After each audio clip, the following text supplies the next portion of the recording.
আরেকটা বড় অস্ত্র বলে দিচ্ছি, নামাজের সেজদায় যখন আপনার মাথা আপনার সবচেয়ে উঁচু জায়গাটা সবচেয়ে নিচু জায়গায় লাগিয়েছেন, আল্লাহর সামনে নত করেছেন, এই সেজদায় তাসবিহ পাঠ করেন সুবহান রাব্বিয়াল আ'লা, অথবা সুবহানাকা আল্লাহুম্মা রাব্বানা ওয়া বিহামদিকা আল্লাহুম্মা ইগফিরলি, অথবা সুবহুন কুদ্দুসুন রব্বুল মালাইকাতি ওয়ার রূহ পাঠ করেন। করার পর দোয়া করেন।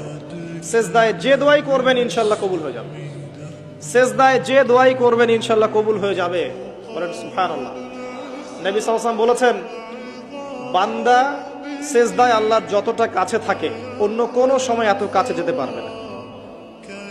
আর আমরা কি করে টুক করে সেজদা দিয়ে টুক করে উঠে যাই, একটা দোয়া করার সুযোগ পাই না, চান্সও দেই না। সেজদায় দোয়া কবুল হয়, প্রত্যেকটা সেজদায় একটা করে দোয়া করেন না, একটা করে দোয়া করেন। আরবিতে দোয়া করতে বলে সবচেয়ে ভালো, যেগুলো কোরআন এবং সুন্নাহ থেকে সাব্যস্ত। যদি নফল নামাজ পড়েন, আপনার আরবি জানা নাই মোটেই, বাংলাতেই বলেন আল্লাহ আমি অসুস্থ, আমাকে শেফা দাও।